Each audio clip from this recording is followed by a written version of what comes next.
여호와께서는 순진한 자를 지키시나니 내가 어려울 때 나를 구원하셨도다.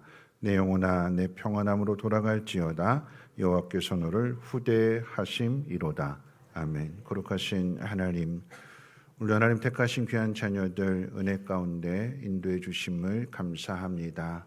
하나님, 오늘 이 시간 이 자리가 하나님의 은혜를 경험하는 자리가 되어서 세상 가운데 낙심하고 또 실망한 마음 가지고 찾아왔을지라도, 걱정과 근심과 두려움 가운데 찾아왔을지라도 하나님 예배를 통해서 또 말씀을 통해서 우리의 마음을 위로해 주시고 믿음 가지고 평안하게 세상 가운데 나아가 세상을 잘 이겨낼 수 있는 거룩한 예배 되게 하옵소서. 그 하나님을 찬송합니다. 하나님 영광 받아 주시옵소서. 예수님의 이름으로 기도합니다. 아멘. 찬송가 42장 통일찬송가로 11장입니다.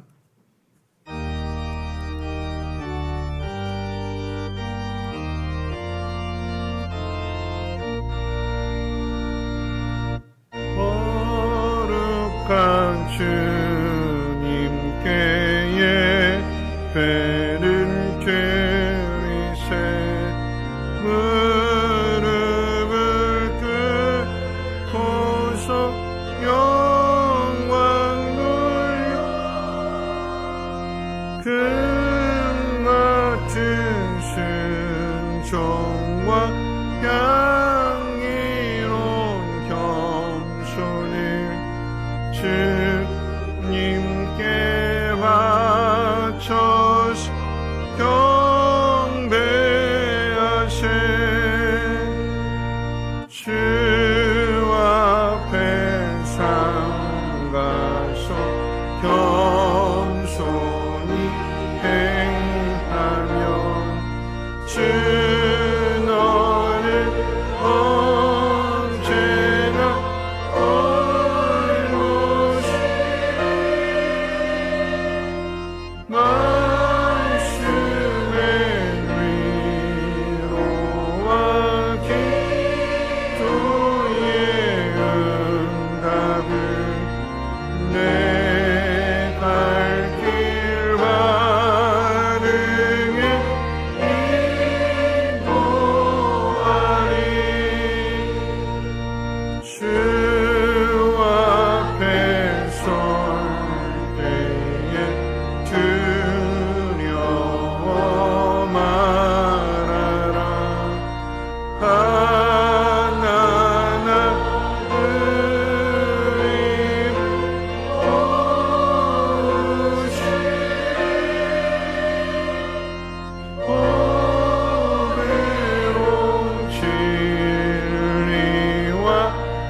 교동문은 55번입니다. 찬송가 되는 교동문은 55번입니다. 여호와께서 집을 세우지 아니하시면 세우는 자의 수고가 헛되며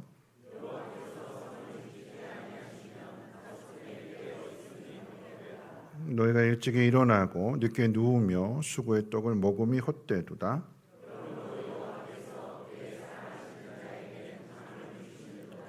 보라, 자식들은 여호와의 기업이요 젊은 자의 자식은 장사의 수중의 화살 같으니 그들이 성문에서 그들의 원수와 담판할 때에 수치를 당하지 아니하리로다. 아멘. 사도신경으로 신앙 고백합니다. 전능하사 천지를 만드신 하나님 아버지를 내가 믿사오며 그 외아들 우리 주 예수 그리스도를 믿사오니 이는 성령으로 잉태하사 동정녀 마리아에게 나시고 본디오 빌라도에게 고난을 받으사 십자가에 못 박혀 죽으시고 장사한 지 사흘 만에 죽은 자 가운데서 다시 살아나시며 하늘에 오르사 전능하신 하나님 우편에 앉아 계시다가 저리로서 산자와 죽은 자를 심판하러 오시리라. 성령을 믿사오며 거룩한 공예와 성도가 서로 교통하는 곳과 죄를 사하여 주시는 곳과 몸이 다시 사는 곳과 영원히 사는 것을 믿사옵나이다. 아멘. 다 함께 앉으셔서 찬송가 382장, 통일 찬송가로 432장 찬송 후에 임성근 장로님 기도해 주시겠습니다.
주 너를 지키리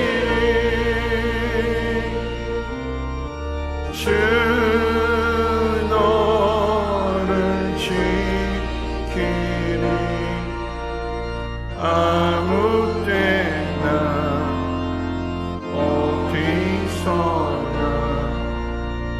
주 너를 지키니 늘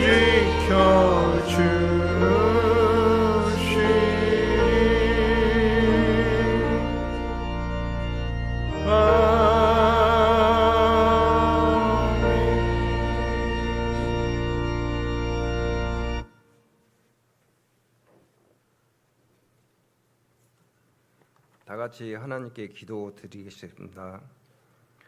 하나님 아버지 감사합니다. 오늘도 거룩한 주일을 허락하여 주시고 주님의 전으로 불러주심을 감사를 드립니다.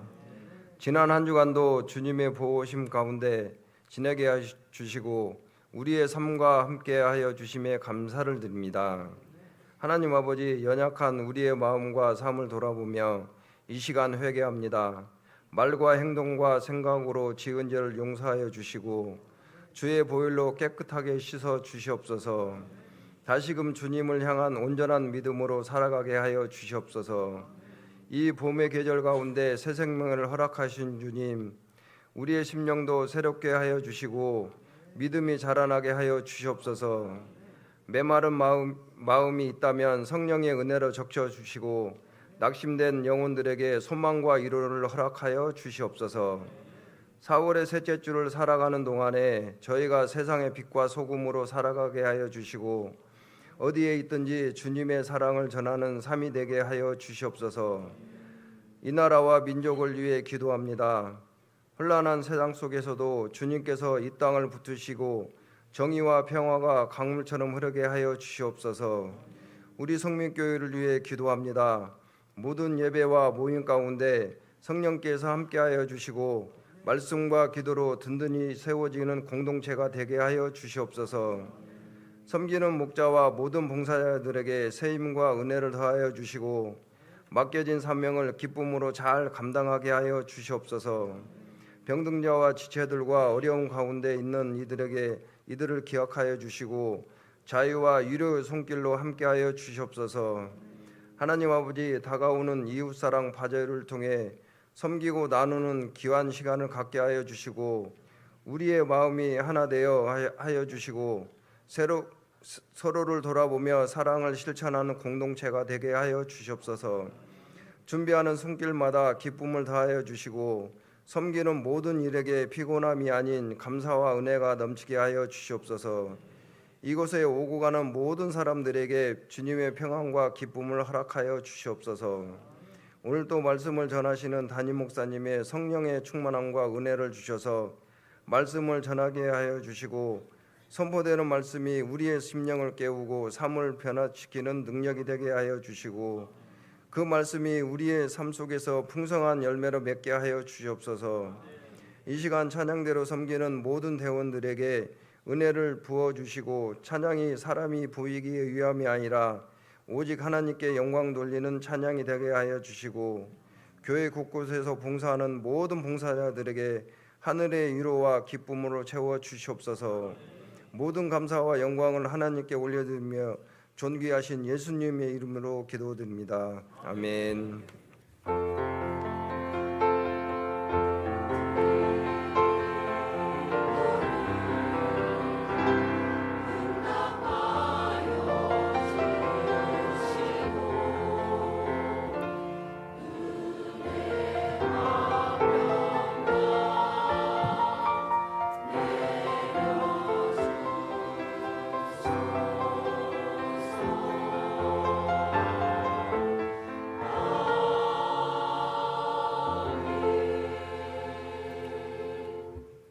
네, 교회 소식은 주보를 참고해 주시고요. 교육부장 회의가 오늘 오후 1시 당회장실에서 있습니다.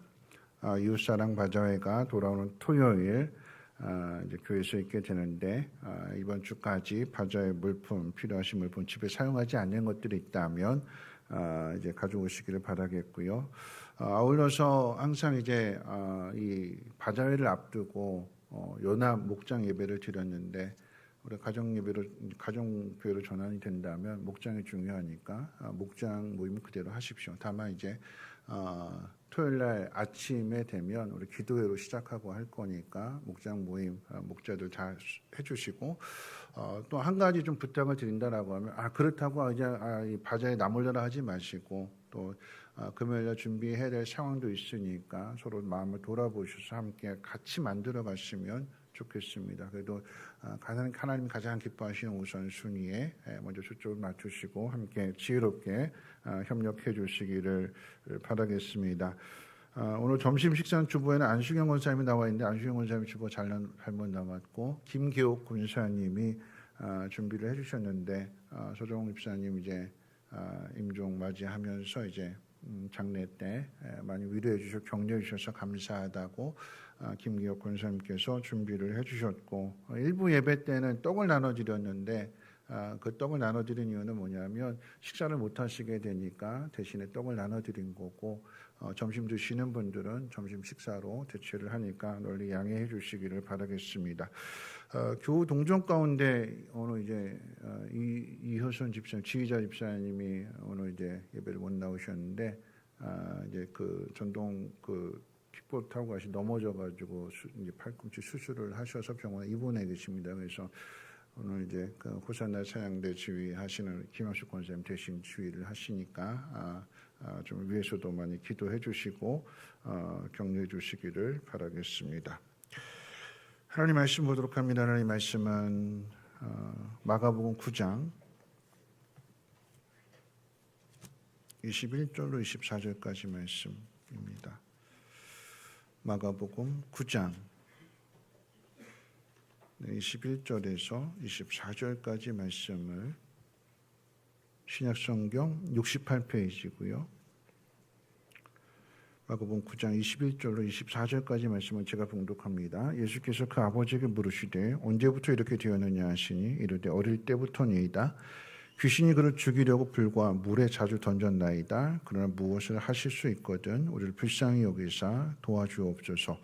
예수께서 이르시되 할 수 있거든이 무슨 말이냐. 믿는 자에게는 능히 하지 못할 일이 없느니라 하시니 곧 그 아이의 아버지가 소리를 질러 이르되 내가 믿나이다. 나의 믿음 없는 것을 도와주소서 하더라. 아멘. 이만을 찬양대 찬양 읽겠습니다.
네, 기도하겠습니다. 참 좋으신 하나님 감사합니다. 하나님 앞에 귀한 예물을 드립니다.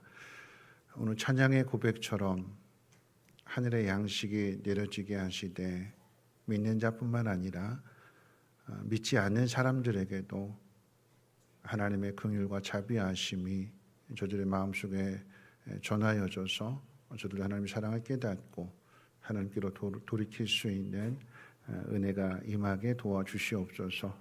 하나님 약속하시기를 땀 흘리며 수고한 농부가 가장 먼저 그 결실을 거둔다고 하였기에 또 그 과일이며 채소며 곡식이며 이 모든 것들을 가장 먼저 맛본다고 했기에 하나님 앞에 예물 드리는 손길마다 먼저 그 복을 내려주셔서 저희 지경이 넓어지게 하시고 하나님의 풍성한 은혜와 또 위로를 경험하며 또 그것을 가르쳐주고 나눠줄 수 있는 축복의 통로들 되게 하옵소서.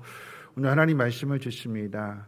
이 말씀이 지쳐있고 힘들어 있는 우리에게 위로의 말씀이 되게 하시고 생명의 말씀이 되게 하셔서 그 말씀대로 승리케 하옵소서. 감사드리며 모든 말씀 예수님의 이름으로 기도합니다. 아멘.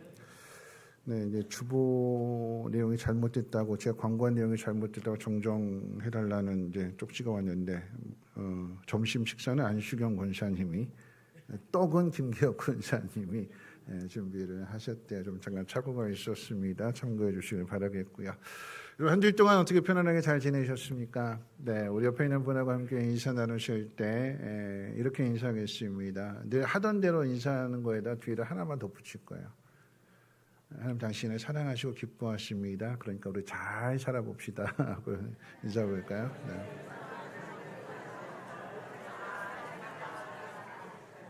네, 어떻게 하면 잘 살까요? 어떻게 하면 잘 살죠? 네, 한 번만 더 인사할게요. 한 번만 더 인사할게요. 믿음대로 살아야 잘 삽니다 하고 인사해 볼까요? 네. 1980년대 이제 기도원에서 가장 많이 불렀던 그 복음성가 중에 한 곡은 할 수 있다 하신 이는 나의 능력 주 하나님 엄청 많이 불렀죠. 그죠? 기도원뿐만 아니라 교회에서 부흥회 때 참 많이 불렀는데 우리 옛날 추억을 한번 뭐 7080 뭐 팝송도 있는데 그때를 한번 기억해 보면서 한번 불러볼까요? 우리 앞으로 한번 띄워주시고 우리 할 수 있다. 1절만 해볼게요. 1절만.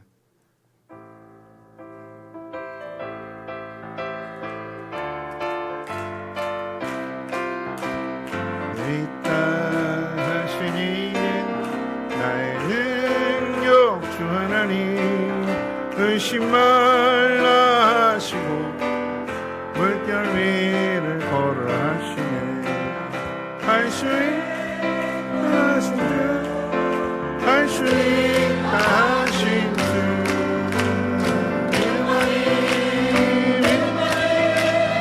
능력이라 하시네.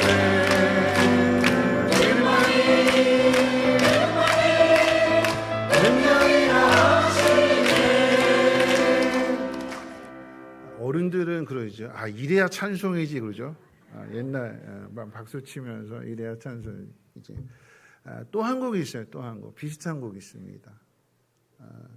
뭔지 아세요? 할 수 있다 하시는 나의 능력 주 하나. 이 찬양하고 비슷한 닮은 쌍둥이 같은 곡이 또 하나 있어요. 할 수 있다. 하면 된다. 해보자. 해봅시다. 1절만 해봅시다. 앞으로 띄워주시고.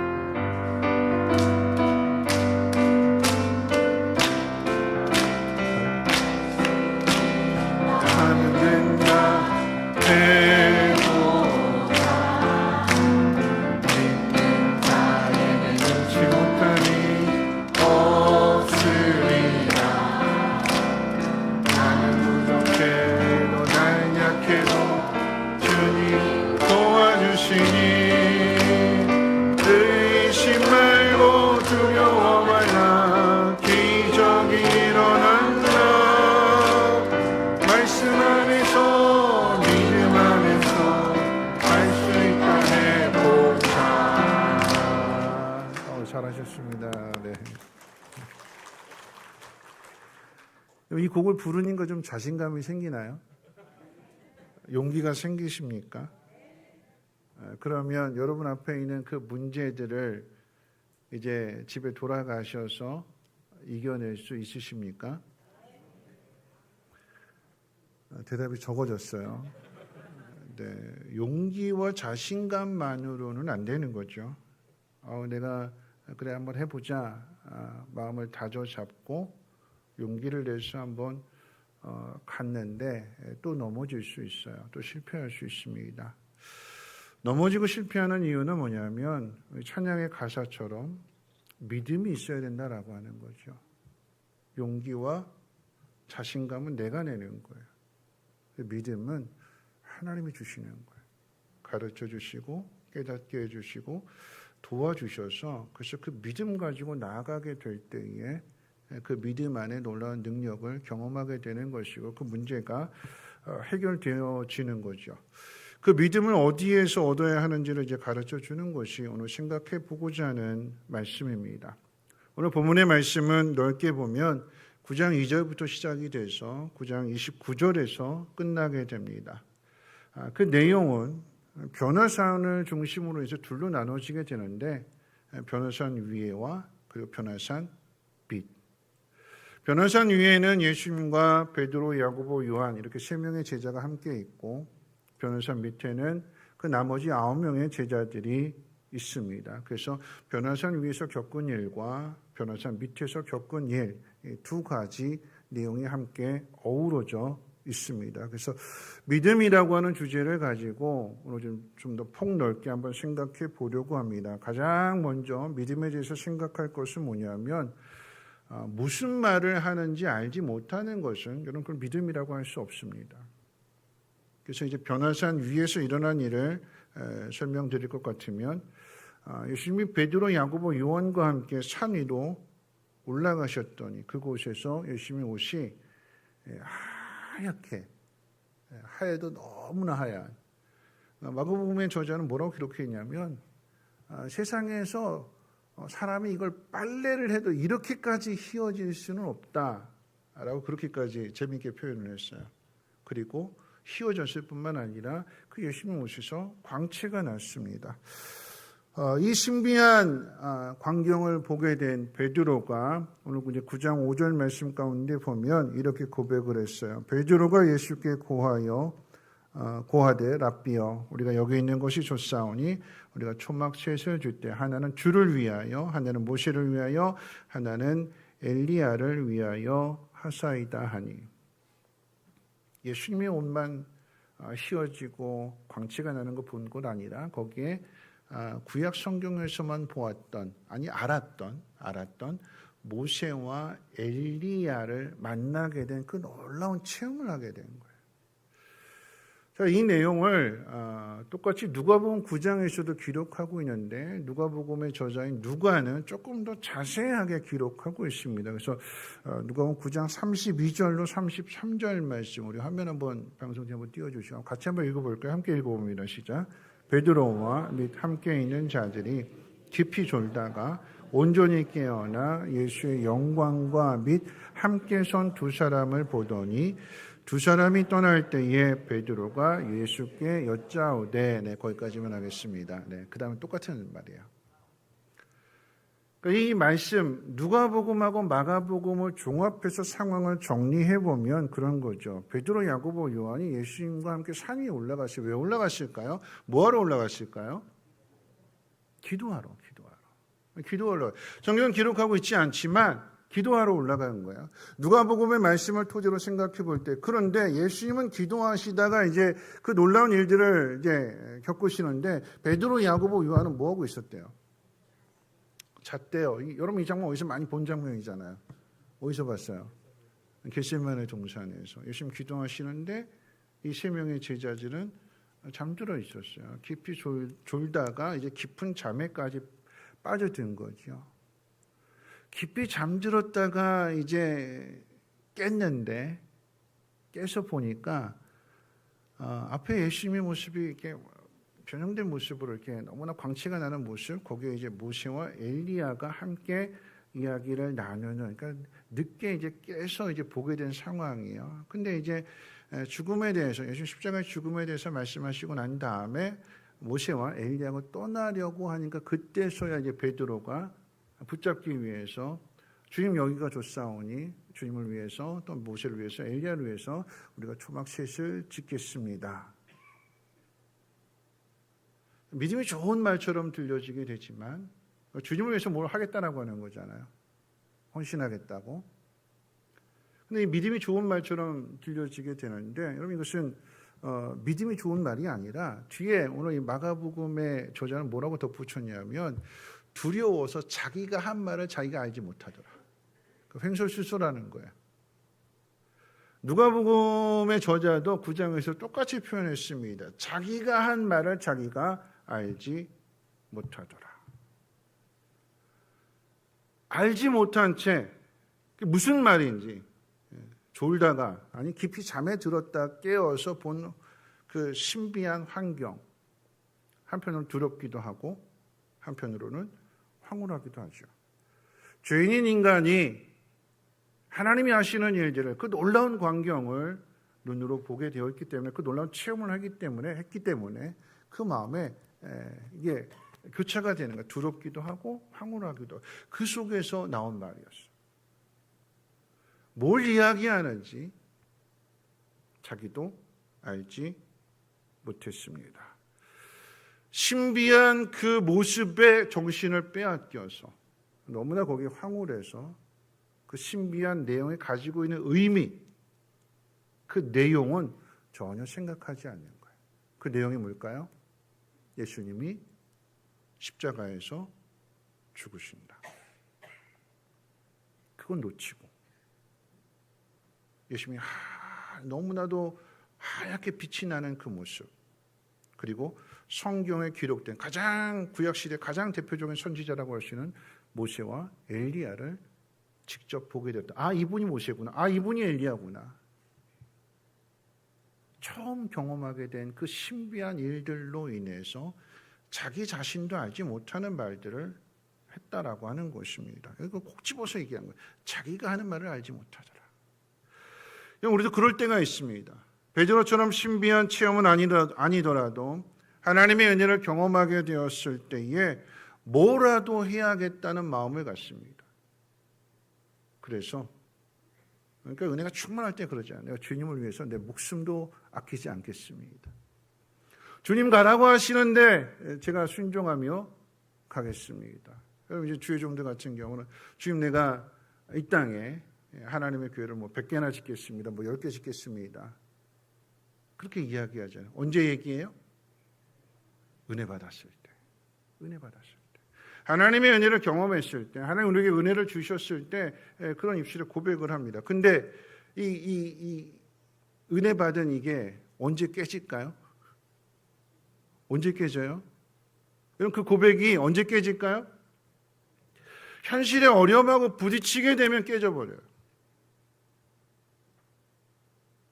현실의 어려움을 이겨내는 게 믿음인데 현실의 어려움에 부딪히게 되면 믿음은 사라져버립니다. 믿음이 없어져 버려요. 현실만 남아있어요. 안 되는구나. 힘든 일이구나. 불가능하구나. 황홀한 체험만을 가지고 여러분 믿음이라고 하는 것은요. 구름 위에 떠 있는 것이 아닙니다. 베드로가 지금 고백한 이야기는 그 황홀한 모습을 보면서 구름 위에 떠 있는 것 같아요. 믿음이라고 하는 것은 신비한 체험을 하기 위해서 높은 산 위로 올라가야 하는 것도 아닙니다. 예수님을 위해서 하나님을 위해서 헌신하겠다고 큰 꿈, 큰 비전을 갖는 것도 아닙니다. 여러분 믿지 말아야 되는 것은 베드로가 그렇게 이야기했음에도 불구하고 예수님은 베드로의 그 헌신의 고백을 받아주지 않으셨어요. 그래 여기다 초막셋을 지어라. 참 좋은 생각이다. 그러지 않으셨어요. 왜냐하면 예수님 계셔야 되는 자리는 변화산 위가 아니라 변화산 아래였습니다. 그 황홀한 체험을 뒤로 하고 현실이 기다리고 있는 산 아래로 내려오셨어요. 예수님이 입으신 그 옷의 의미는 뭐냐면 하얗게 휘어지게 되어 광채가 나는 그 모습. 그런데 예수님이 이 땅에 오신 그 모습은 오신 이유는 그 하얀 옷, 광채가 나는 옷을 입으려고 오신 게 아니잖아요. 예수님 이 땅에 오신 이유는 희고 광채가 나는 옷이 아니라 찢어지고 벗겨지고 채찍에 맞는 그 일을 위해서 오셨어요. 휘어지는 모습과 또 광채가 나는 그 모습, 그리고 하늘로부터 하나님의 음성이 들리잖아요. 이는 내 사랑하는 아들이요 내가 기뻐하는 자다. 왜 이렇게 말씀해 주실까요? 왜 이 놀라운 모습을 보여주실까요? 산 안에 내려갔을 때 그 현실은 핍박하고 조롱하고 비웃고 거역하고 불순종하고 그것을 어떻게 해요? 이겨내라고. 여러분이 오늘 이 예배를 드리게 될 때 하나님 여러분의 마음을 만져주시고 깨닫게 해주시고 위로해 주시고 격려해 주시고 은혜를 주시는 이유는 뭘까요? 현실에 가서 현실의 문제들 상황 속에서 어떻게 해요? 그거를 이겨내라고 믿음을 더해 주시는 거예요. 구름 위에 떠 있는 것이 아닙니다. 신비한 체험을 하는 것이 그것이 믿음의 목적이 아니고 거기에 머물러 있는 것이 믿음의 이유가 아닙니다. 예수님은 내려오셨어요. 내려오셨어요. 너희가 본 것을 아무에게도 말하지 말아라. 예수님 십자가에 못 박혀 죽으시고 부활하신 그 일들을 너희가 직접 경험하게 될 때까지는 아무에게도 이야기하지 말아라. 왜 이야기하지 말라고 하는 걸까요? 이야기해도 안 믿거든요. 그 일을 직접 경험해 봐야 예수님 왜 오셨는지, 무엇을 위해서 오셨는지 그것을 나중에 깨닫게 돼야 그 앞에 있었던 일들이 이해가 되는 거고, 그러면 진짜 그때 이제 믿음의 일을 하게 되는 거죠. 미리 가르쳐 주시는 거예요. 베드로가 말은 했지만 예수님을 위한 말이었고 모세를 위한 말이었고 엘리야를 위한 말이었고 자기가 헌신하겠다라고 하는 말이었지만 자기가 알지 못하는 말, 자기가 지킬 수 없는 말, 그리고 하나님의 뜻과는 거리가 멀리 있는 그 말은 믿음의 말이 아니다라고 하는 거죠. 두 번째 생각해 볼 것은 현실의 어려움을 극복하지 못하는 것은 믿음이 아닙니다. 그럼 예수님과 3명의 제자들이 산 밑으로 내려왔더니 그 나머지 9명의 제자들과 서기관들 사이에 변론이 일어났다고 그랬어요. 일종의 다툼입니다. 다툼. 왜 무엇 때문에 이렇게 혼란스럽냐? 왜 이렇게 소란하냐? 뭐 가지고 싸우냐? 라고 물으셨을 때에 그 무리들 가운데 한 사람이 이렇게 대답을 합니다. 귀신 들린 내 아들을 선생님께 데려왔는데 선생님은 안 계셨고 제자들만 있길래 제자들에게 부탁을 했는데 그들이 능히 하지 못했습니다. 이 말로 상황을 정리해 보면 제자들이 귀신을 쫓아내려고 했지만 실패했고 그 모습을 본 서기관들이 비웃고 조롱하는 거죠.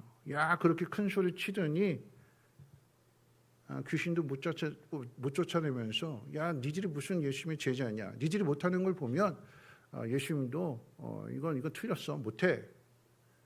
하고 비웃고 조롱하게 되니까 이 나머지 9명의 제자들 입장에서 생각해 보면 가뜩이나 실패해가지고 코가 쑥 빠져 있는데 자존심 상해 있는데 자기 스스로 화가 난 상황이자 왜 우리 못했을까? 이 상황은 더 복잡해졌고 시끄러워졌고 소란해졌고 뭔가 이 문제를 잘 해결해서 베드로, 야고보, 요한만 수제자가 아니라 우리도 이런 일을 할 수 있습니다. 우리 좀 봐주십시오 하고 예수님 없이도 우리가 이런 일을 해냈습니다 하고 좀 자랑하고 싶었는데 그렇지 못하게 됐어요.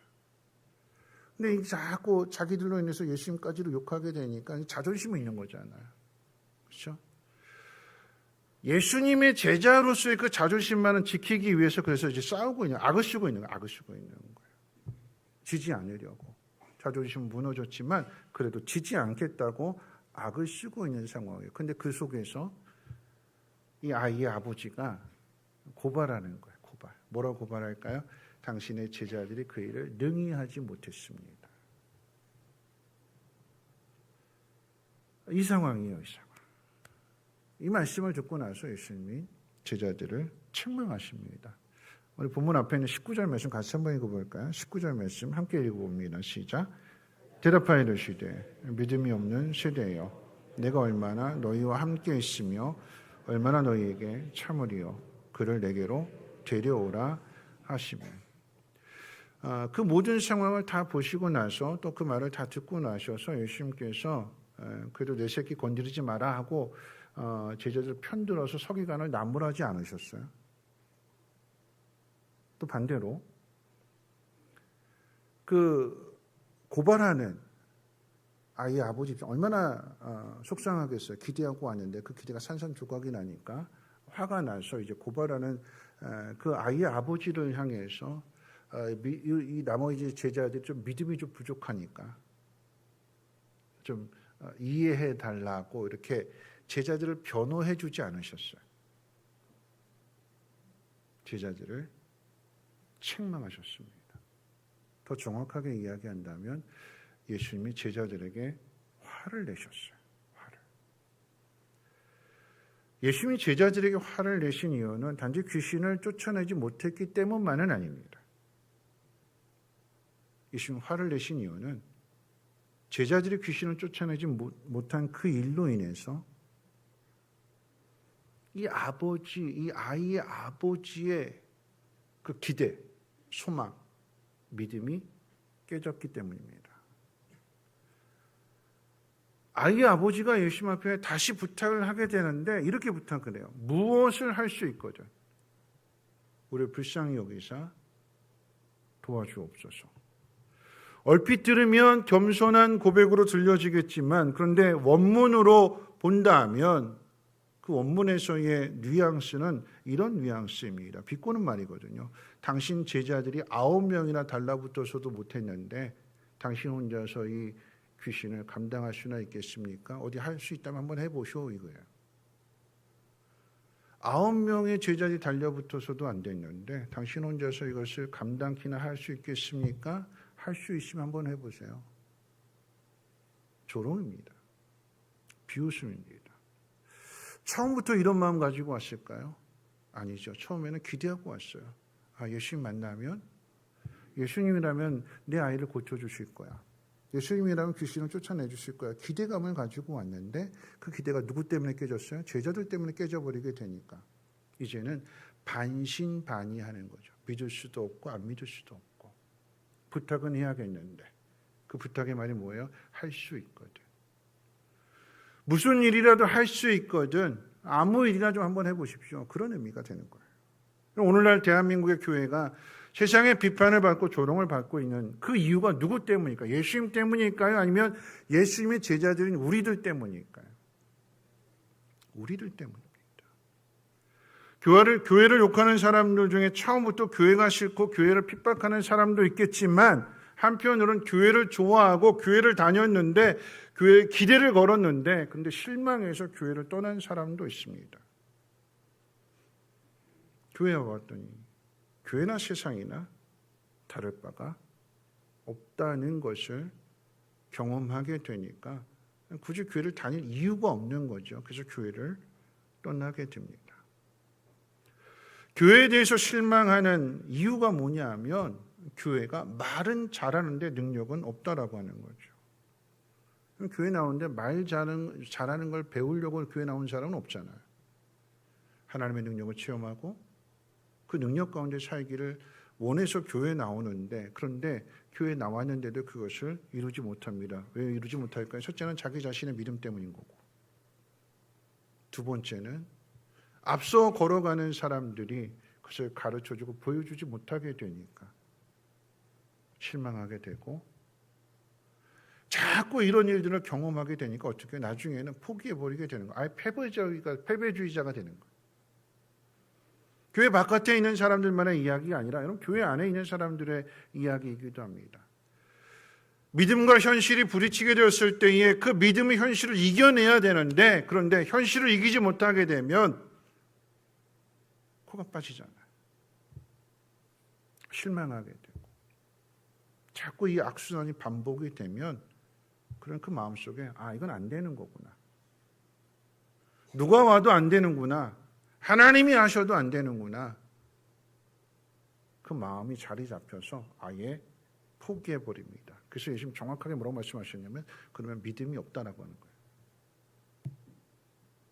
믿음이 작다라고 하는 것도 아니고 현실에 부딪혀서 사라지는 믿음이라고 하는 것은 그것은 믿음이 아니다. 가정교회 평신도 세미나 다녀오신 분들을 통해서 확인하는 건 그런 거예요. 가서 보니까 정말 행복해 보여요. 그런데 가정교회라고 해서 모든 성도가 다 그런 건 아니에요. 모든 목장이 다 그런 것은 아닙니다. 근데 가서 보는 목장들을 보게 되면 거기 목자들은 행복해요. 섬기는데 그 목원들을 섬기고 목원들을 위해서 희생하는데 억지로 마지못해서 하는 그런 섬김이 아니라 정말 기쁨으로 감사함으로 행복함으로 그 일을 해요. 그 모습을 보게 되니까 어떻게 해요? 나도 그런 신앙생활을 하고 싶다. 나도 그런 목장 만들고 싶다는 기대와 소망을 갖게 되는 거죠. 그런데 그런 기대와 소망을 가지고 하는데 기대와 소망 가졌다고 해서 저절로 되어지는 거 아니에요. 우리의 현실과 부딪혀야 돼요. 내가 가지고 있는 현실들. 처음부터 그렇게 된 거 아니고요. 거기 있는 모든 목장들도 다 처음부터 안 된다, 불가능하다, 나는 못한다 그런 분들이었어요. 그런데 자꾸 부딪혀보고 계속해서 그 방향으로 나가고 그 과정 속에서 다듬어졌을 때 그렇게 해서 깨닫게 되는 게 뭐냐면 이건 안 되는 일이다라고 이렇게 포기하는 게 아니라 그 목자들 그런 것들을 하나님의 은혜를 경험하고 그렇게 믿음의 일들로 인해서 나타난 결과들을 보게 되었을 때 갖게 되는 그 마음의 중심이 뭐냐? 그래, 한번 해보자, 부딪혀보자. 하나님 도와주시겠지.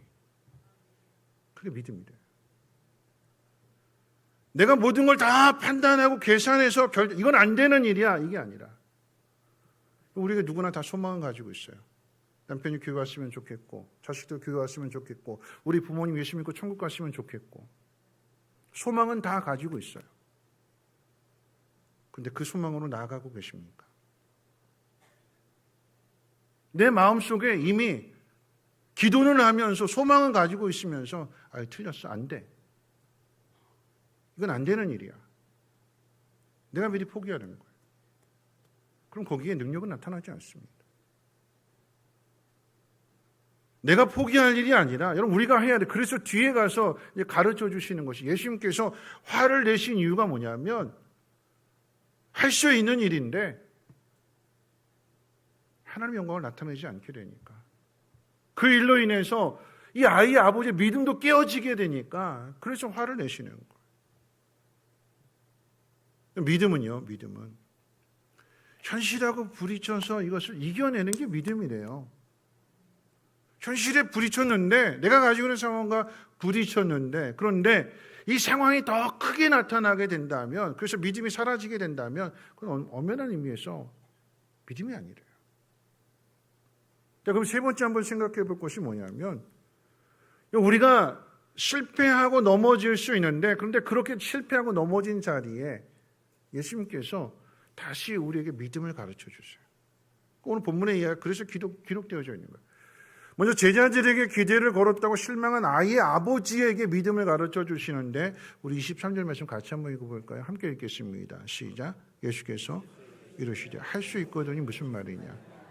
믿는 자에게는 능히 하지 못할 일이 없느니라. 여러분, 이 말씀을 잘 새겨보세요. 아이의 아버지가 해야 될 일은 뭘까요? 아이의 아버지가 믿는 일이에요. 믿는 일이고, 아이의 아버지가 해야 될 일은 믿음의 말을 하는 일이에요. 믿음 없는 말, 예수님께서는 그걸 교정해 주세요. 할 수 있거든이 무슨 말이냐? 가르쳐 주시죠. 교정해 주시잖아요. 믿음의 말 해라, 믿음의 말 해라. 너 믿어라, 그 얘기예요. 예수님의 말씀을 듣고 아이의 아버지가 내가 믿나이다, 내가 믿겠습니다, 나의 믿음 없음을 도와주십시오. 믿음의 말 하잖아요. 믿음의 말. 내가 믿습니다. 내가 믿습니다. 내가 믿음이 없어서 그랬습니다. 나 좀 도와주세요. 내가 믿습니다. 아이의 아버지의 그 말이 믿음의 말로 바뀌게 될 때, 할 수 있거든 해서 내가 믿습니다로 바뀌게 되었을 때 예수님께서 능력을 나타내십니다. 우리가 해야 될 일이 뭐라고요? 믿는 일이고 믿음의 말을 하는 거예요. 그러면 귀신을 쫓아내고 아이를 고쳐주시는 건 누가 할까요? 하나님이 하시는 일이에요. 하나님. 우리가 할 일은 내가 가지고 있는 그 현실의 아픔, 괴로움, 그 고민 속에 하나님을 초대하는 거예요. 믿음으로 초대하는 거예요. 내 힘으로 안 됩니다. 하나님 도와주세요. 하나님만이 하실 수 있습니다. 그 믿음의 고백을 하게 될 때 하나님의 능력을 경험하게 된다는 거죠. 두 번째 가르쳐 주는 게 제자들에게도 믿음을 가르쳐 주세요. 아이가 치료받고 난 다음에 다 돌아가고 나서 이제 상황이 정리된 가운데 제자들이 조용히 예수님에게 물어봅니다. 예수님, 우리는 왜 못했을까요? 예수님 뭐라고 말씀하시느냐? 29절 말씀이 그 예수님 말씀인데 같이 한번 읽어볼까요? 29절 말씀 함께 읽겠습니다. 시작. 이르시되 기도 외에는 다른 곳으로 이런 종류가 나갈 수 없느니라. 이 말씀도 잘 새겨봐야 돼요. 기도 외에는 없다. 기도해야 능력이 나타난다. 이 말씀이 중요한 이유는 제자들이 앞에 있던 상황들 속에서 예수님 없이, 똑같이 예수님 없는 상황 속에서 둘씩 짝지어서 예수님께서 마을로 전도하라고 보내셨는데, 그렇게 파송받은 마을에 가서 복음도 전하고 병든 자도 고쳐주고 귀신도 쫓아낸 것들을 경험하고 와서 신나가지고 막 얘기했거든요. 예수님 정말 예수님 말씀대로 우리가 갔더니 복음을 전하는데 거기에 아픈 사람이 있어서 기도해줬더니 그 사람이 나았어요. 귀신 들렸는데 귀신 쫓겨냈어요. 그거 우리가 하고 왔어요. 하고 막 무용담처럼 막 자랑했거든요. 오늘 마가복음 9장에서는 못합니다. 그때는 했는데, 그때도 예수님이 안 계셨고 제자들만 있는 상황 속에서 그때는 했는데 지금 왜 못할까요? 그 이유는 그때는 예수님 말씀하신 그대로 했어요. 믿고 가서 했어요. 지금 못하는 이유는 뭐냐면 그걸 마치 자기들 기술로 생각하는 거예요. 그 전에 했으니까 지금도 할 거야. 그때 배운 거니까 지금도 할 수 있어요. 기술로 생각하는 기술. 내가 가진 기술. 내가 가진 능력으로 난 얼마든지 할 수 있어. 예수님이 없어도, 베드로, 야고보, 요한이 없어도 내가 해낼 거야. 누가 해요? 내가. 그래서 깨지는 거예요. 그래서 실패하는 거예요.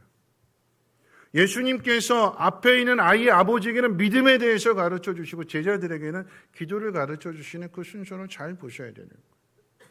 그럼 기도가 뭘까요?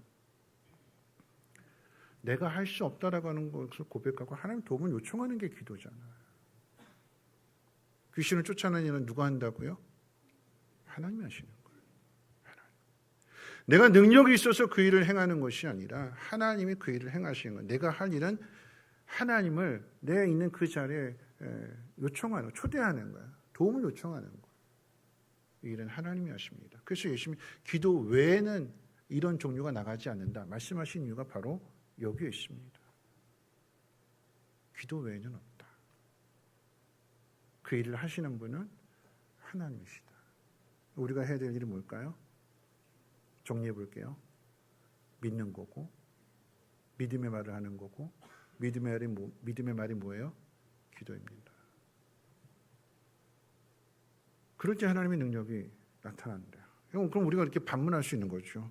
누구보다도 열심히 기도했고, 누구보다 간절히 믿었는데 왜 하나님 내 기도 안 들어주시냐고. 내가 바라는 그 소원 왜 안 들어주시느냐고. 내가 누구보다 열심히 기도했고, 누구보다 열심히 봉사했고, 누구보다 헌금도 많이 했는데 왜 하나님은 내 기도에 응답해 주시지 않느냐고. 여러분, 그런데 그래서 그런 마음을 가지신 분들에게 제가 말씀을 드릴게요. 믿음이라고 하는 건요, 믿음은 내가 원하는 일들, 내가 바라는 일들, 그걸 이루어내는 게 믿음이 아니고, 믿음은 하나님에 대한 믿음이잖아요. 하나님에 대한 믿음. 하나님에 대한 믿음이라고 하는 것은 내게 주어진 그 상황들, 그런데 내가 바라는 대로 이루어지지 않고 내가 아프고 내가 실패하고 내 자녀들 속속이고 여러 가지 문제가 꼬이고 복잡한 상황에 이르게 되었을 때 제일 먼저 갖게 되는, 우리 마음속에 제일 먼저 갖게 되는 생각은 어떤 생각일까요? 하나님, 도대체 왜? 하나님, 내가 뭘 잘못했길래 나한테? 그런 마음들이잖아요. 믿음일까요? 하나님에 대한 신뢰일까요? 그런 마음에서부터 시작이 되는, 하나님, 알겠습니다. 내가 하나님 앞에 뭔가 드리겠습니다. 그래서 초막셋을 짓든지 아니면 거기에 수많은 헌신과 봉사와 땀과 모든 것들을 내가 헌금도 많이 하고 주일 봉사도 많이 하겠습니다. 그렇게 해서 얻어내는 건 믿음이 아니다. 출발이 어디에 있느냐? 내게 주어진 그 상황 속에서 하나님의 생각이 내 생각보다 더 크시다. 하나님의 능력이 내가 기대하는, 내가 바라는 그 능력보다 하나님의 능력이 더 크시다. 하나님은 선하시다. 하나님은 의로우시다. 그걸 먼저 인정하는 거래요. 거기서부터 이제 시작이 되는 거예요. 왜 하나님 도대체 나한테 이런 고난을 주셨습니까? 도대체 왜? 라고 하는 것은 하나님 믿지 못하는 거죠. 내가 바라는 일들, 내가 원하는 일들, 그것을 위해서 내가 열심히 하겠습니다. 노력하겠습니다. 봉사하겠습니다. 헌금하겠습니다. 이건 조건이에요, 조건. 하나님 우리에게 원하시는 것은 말 그대로 하나님을 인정하는 것, 하나님을 신뢰하는 것, 하나님은 의로우신 하나님이시고 하나님 좋으신 하나님. 뭘 통해서 알 수 있어요? 아들을 내어주시는, 우리를 위해서 아들을 주시기까지 우리를 포기하지 않으시고 사랑하시는 그 사랑을 통해, 성경에 기록된 이야기, 그 이야기잖아요. 아들을 주신 이가 어찌 그 아들을 뿐만 아니라 다른 구하는 것을 하나님 주시지 않겠느냐. 주신대요. 그럼 먼저 믿어야 되는 것은 뭐냐면 그 하나님이 어떤 분이신가 하는 거예요. 이와 관련해서 잔치공동체라고 하는 찬양 팀이 있어요. 근데 이제 감자탕 교회, 서울 광영교회거든요. 성민교회 오기 전에 이제 사역지를 사임하고 나서 1년 동안 뭐 개척할 거냐, 아니면 선교지로 갈 거냐, 그러면서 1년 동안 이제 사역지를 안 정하고 그때 이제 다녔던 교회가 이제 감자탕 교회였는데 제가 그 당시에 한 15, 16년 전이죠. 그 당시에 그 교회 갔을 때 그 교회 성도 수가 한 8,000명 정도가 됐어요. 교회를 짓지 않습니다. 큰 공장 임대해서 임대료 내면서 그 교회 성도님들이 매월 결산했을 때 100만 원 남겨놓고 나머지 다 선교하고 구제하는 교회로 유명한 교회였어요. 그 교회가 이번 부활절 헌금을 어디로 사용할 거냐, 구제하고 선교하는 데 있어서 어디로 사용할 거냐 그럴 때에 조윤세 목사님이 찬양 사역자들, 그 교회 얘기가 아니에요. 한국 교회 찬양 팀들, 그 찬양 사역자들의 주거비 그쪽으로 사용하자고 그 결론이 냈고, 그러면서 이제 조윤세 목사님이 부교육자들하고 식사를 하는 중에 물었대요. 그 주거비 찬양팀 사역자들 중에 주거비 지원해달라고 요청한 거 들어온 거 있냐? 근데 이제 뭐 특별한 게 없었나 봐요. 근데 이제 갑자기 이제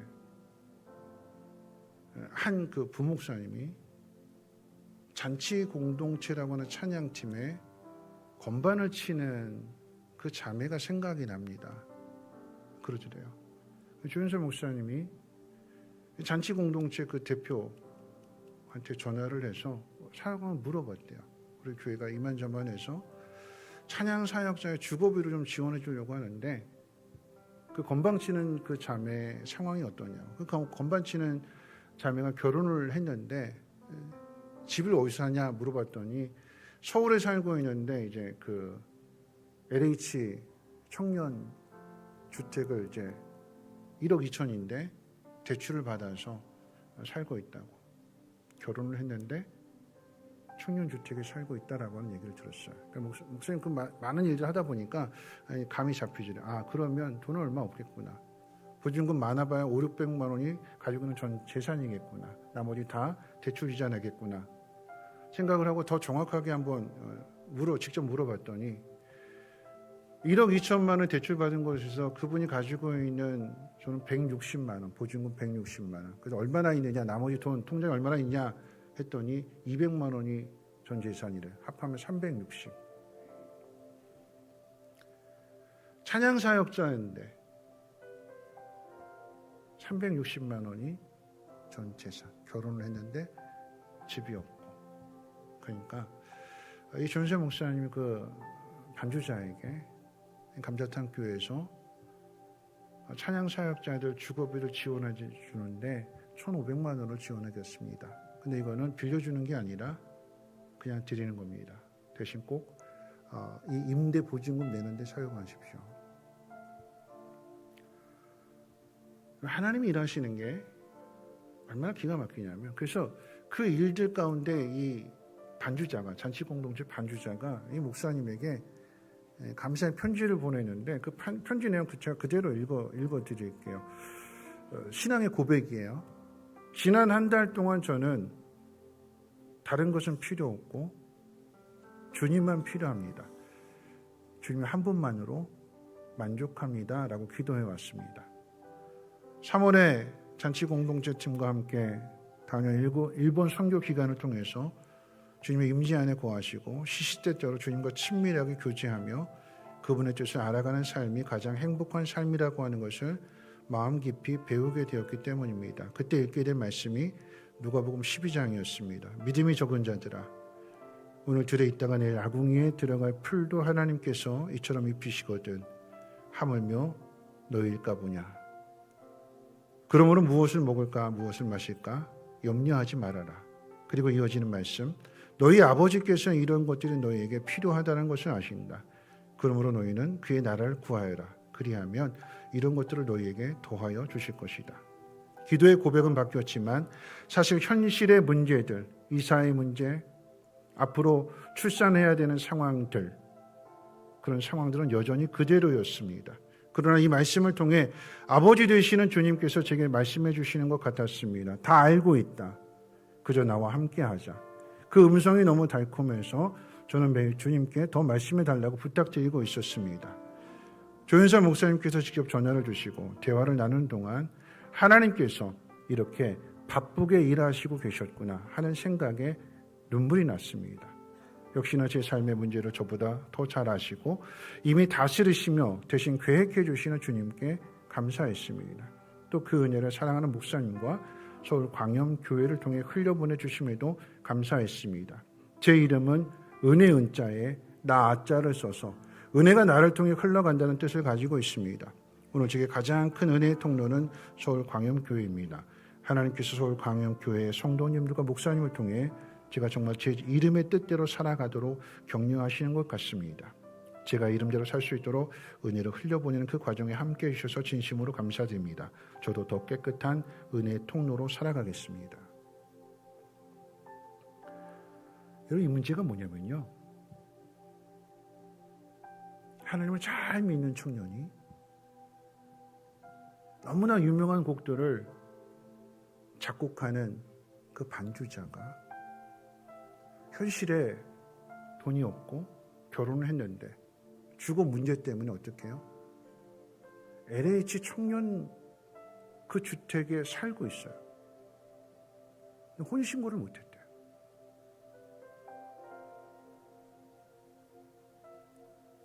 왜 혼인신고를 못했을까요? 2년 전에 결혼했는데 결혼식도 올리고 다 했는데 혼인신고를 못했대요. 왜 못했을까요? 혼인신고하면 집에서 나와야 돼요. 이게 현실이에요. 현실의 문제 앞에서 우리의 믿음이 작아지는 거예요. 그럴 때 하나님이 이 반주자의 고백이 일본 선교를 통해서, 그 일본 선교를 통해서 경험한 내용이 뭐냐면 그 내용이에요. 전도를 갔대요, 일본에. 전도를 갔는데 팀원들이 모여서 그렇게 기도했대요. 하나님, 누구에게 전도를 해야 되는지 가르쳐 주세요. 알려주세요. 각자 그렇게 기도하고 흩어졌대요. 근데 이 반주자의 마음속에 성령께서 가르쳐 주신 건 뭐냐면 남색 바람막이 잠바를 딱 머릿속에 떠오르셨대요. 열심히 전도했대요. 정신없이 전도했대요. 근데 그 중에 한 할아버지가 다가오시더래요. 이 반주자에게.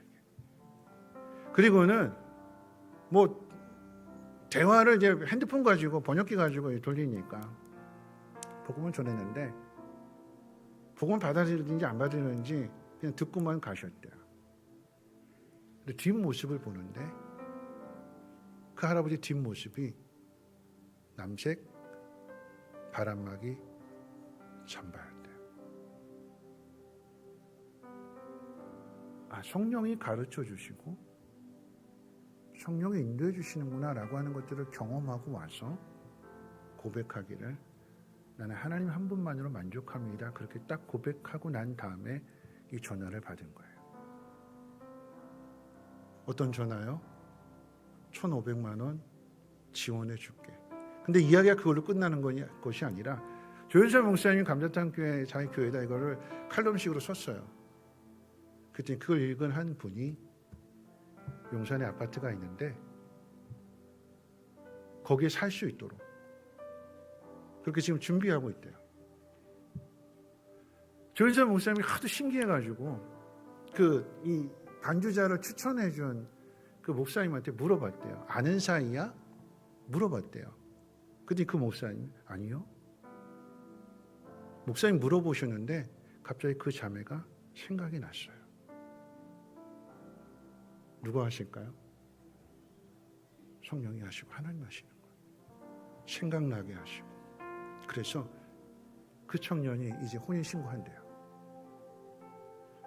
현실의 어려움에 부딪혀서 믿음이 작아졌는데 하나님이 그것을 하나씩 하나씩 가르쳐 주시고 이끌어 가세요.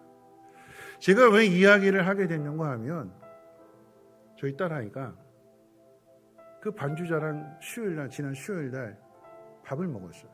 밥을 먹는데 우리 저 예은이가 그 반주자한테 피아노 레슨을 받고 있었거든요. 근데 그날이 이제 직장일로 너무나 바빠서 이제 오늘이 마지막입니다. 오늘까지만 배우겠습니다. 그동안 너무 감사했습니다. 그래서 그날 저녁을 먹는데 그 이야기를 들려주는 거예요. 근데 그날 우리 딸아이가 너무 힘들었대요. 그날 직장에서 바라는 직장에 들어갔고 너무나 좋은 사람들 만났고 또 거기서 어떤 일들을 통해서 인정도 받게 되고 칭찬도 받게 됐고 그룹 위에 부흥 뜬 것처럼 그렇게 직장 생활을 하고 있었는데 저 아이가 실수를 했대요. 그날 실수를 했으면 막 야단쳐야 되는데 거기 분들이 그럴 수 있지 괜찮아 격려를 해주니까 더 마음이 무거워졌대요. 더 힘들었대요. 그날 너무너무 힘들었대요. 우울하고 속상하고 화나고 자기 자신에 대해서. 근데 그 반주자를 만나서 밥을 먹으면서 하나님이 저 아이의 마음을 위로해 주시더래요. 그래서 아이가 하는 얘기가 하나님이 나를 아셔. 이 모든 상황들, 그 모든 상황들을 통해서 하나님 일하고 계심을 경험하게 됐대요. 말씀 마칠 텐데요. 우린 누구든지 현실에 나가서 부딪혀서 이길 사람 없어요. 그 잔치 공동체의 그 반주자처럼 현실 앞에서 이게 아닌 거 알면서도 현실이 너무나 버거우니까 혼인신고도 못하고 그렇게 가고 있었는데 하나님 그것을 하나씩 가르쳐 주시고 믿음의 고백 위에 하나님 일하심을 보게 하시고 만들어 가시는 제자도 아이의 아버지도 믿음이 없어서 실패했는데 주님 그 자리에서 하나씩 가르쳐 주시고 그 믿음으로 고백하게 될 때 하나님 능력을 나타내 주셨습니다. 다 똑같습니다.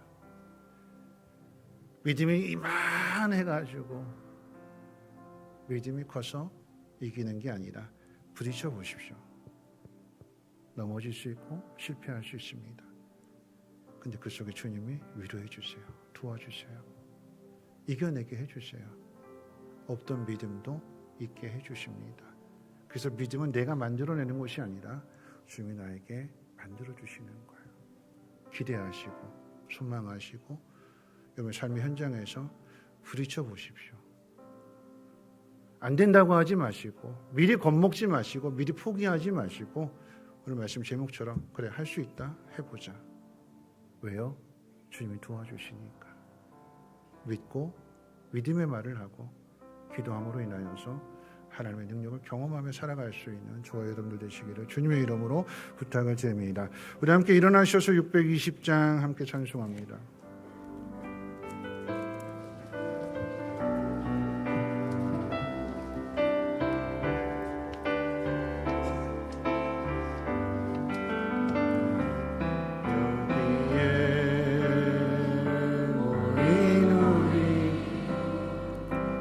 주의 은총 받은 자여라.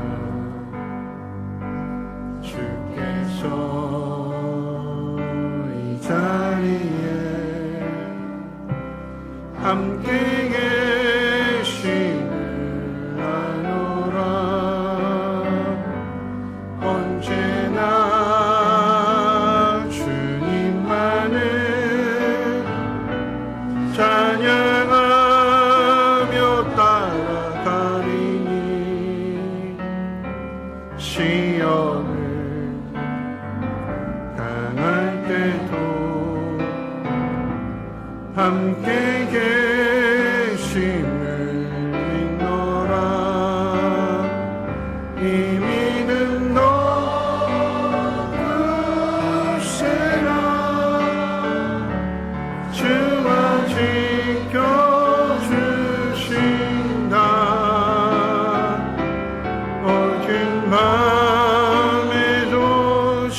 하신 일 헤아리기 어렵더라도 언제나 주 뜻 안에 내가 있음을 아노라. 사랑과 말씀들이 나를 더욱 새롭게 하니 때로는 넘어져도 세울 수 있는 여기에 모인 우리 여기에 모인 우리 사랑받는 주의 자녀라. 주께서 뜻하신 바 우리를 통해 펼치신다. 고통과 슬픔 중에 더욱 주님 의지하오니 어려움 이겨내고 주님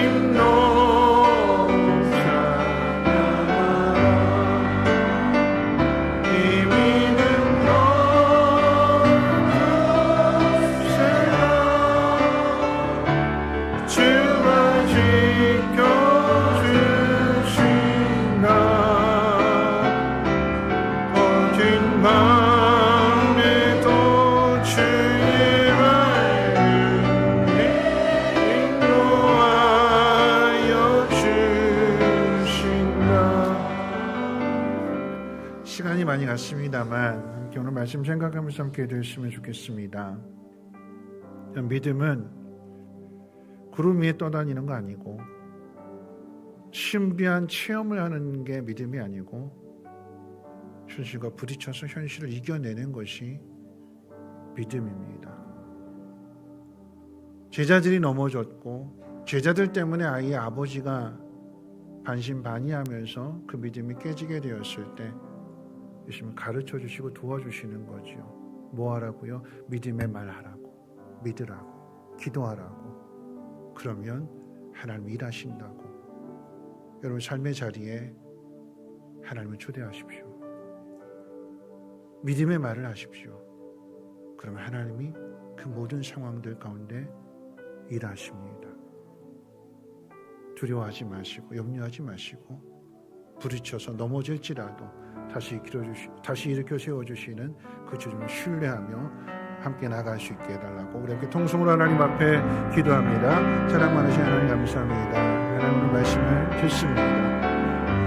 하나님 다시금 이 말씀을 듣는 우리들 마음 가운데 그래 할 수 있다 한번 해보자 다짐하고 결단하며 나가기를 소망합니다. 믿음 없는 말 하지 않게 하시고 반신반의하는 말 하지 않게 하시고 비꼬는 말 조롱하는 말 비웃는 말 하지 않게 하시고 하나님 행하실 일들을 기대하며 기도할 수 있는 우리의 마음들 되어지게 도와주시옵소서. 우리가 하나님을 신뢰하고 하나님 인정하고 믿음의 고백을 하는 그 순간 하나님은 여러 손길들 통해서 일하시고 그 우리의 부족함을 연약함을 채워가시고 온전하게 하시는 분이심을 믿습니다. 내가 기대하는 것보다도 내가 소망하는 것보다도 더 큰 일을 하시는 하나님이신 것을 믿게 하여 주시고 우리 현실 속에서 경험할 수 있는 주의 백성들 되게 도와주시옵소서. 두려워하거나 낙심하거나 실망하거나 꼭 그럴지라도 찾아와 주시는 주님 말씀 의지하여서 말씀 안에서 일어나게 하시고 승리하게 하시고 또한 그것을 많은 사람들에게 나누어주고 가르쳐주고 도와줄 수 있는 축복의 통로로 살아가게 도와주시옵소서. 이제 말씀을 들었으니 삶의 자리로 나가십시오. 안 된다고 포기하거나 비웃고 조롱하지 마시고 할 수 있다 해보자 믿음의 말을 하시고 기도하십시오.